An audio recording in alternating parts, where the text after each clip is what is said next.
You should be married, Julia. To a handsome fellow like John Tate? You know I love you, Julia. If you won't marry me, you might as well marry somebody else. Perhaps I'm not wife material. No, not the marrying kind. I think you're in love, or were in love, with somebody who hurt you very badly. Now you're afraid to love anybody else. I'm not afraid of anything anymore. The thing I was afraid of happened when Richard died. You loved him very much, huh?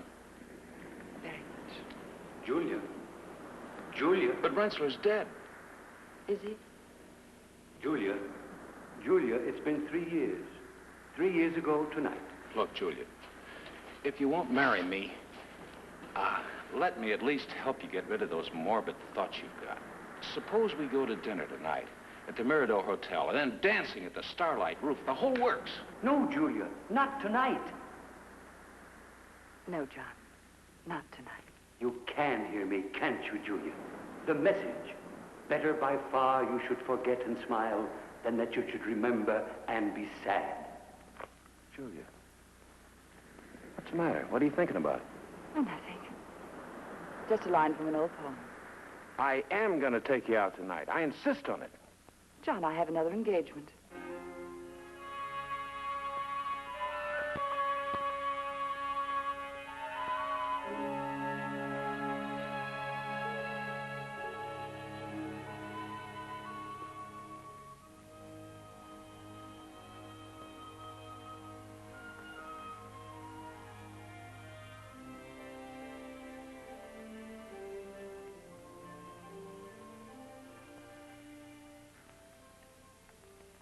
We have a date tonight, Richard. It's been 3 years. Almost to the hour. You used to be very punctual. Courtesy of royalty. Punctuality is the courtesy of royalty. Strange, Richard. I thought I heard you say the courtesy of royalty. Exactly the way you used to say it when you were alive.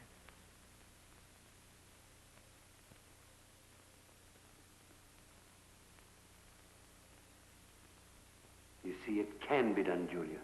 What all the others have tried and failed to do. It is possible for a man to escape from the manacles of death and return to the world of the living. It's the living who close the door to us, because they're afraid, because they do not will to hear us, because they do not love enough.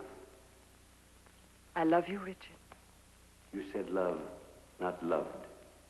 You love me now, still, don't you?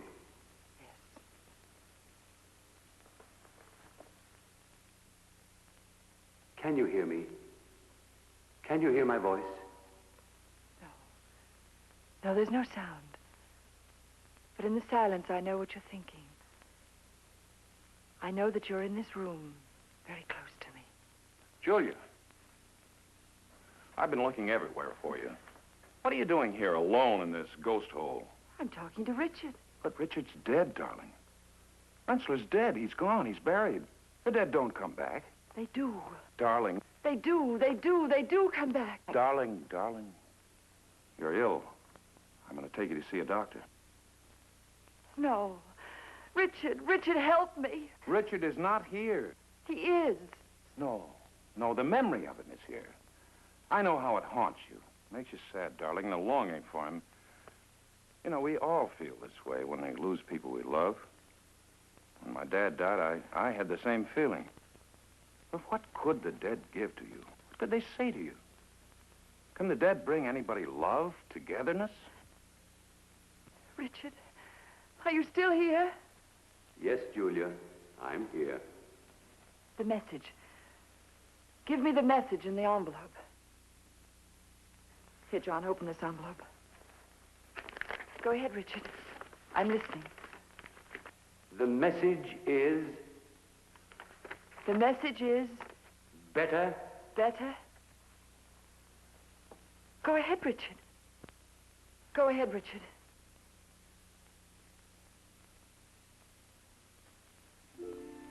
Better to have loved and lost than never to have loved at all. Better to have loved and lost than never to have loved at all. Oh, no, that's not the message. That isn't what it says. better by far you should forget and smile. That's right. Forget him. That's the true message from Rensselaer. If he really loved you, he wouldn't haunt you or try to tangle you in the shadows where he is. He wants you to be happy. Yes, I guess it's true.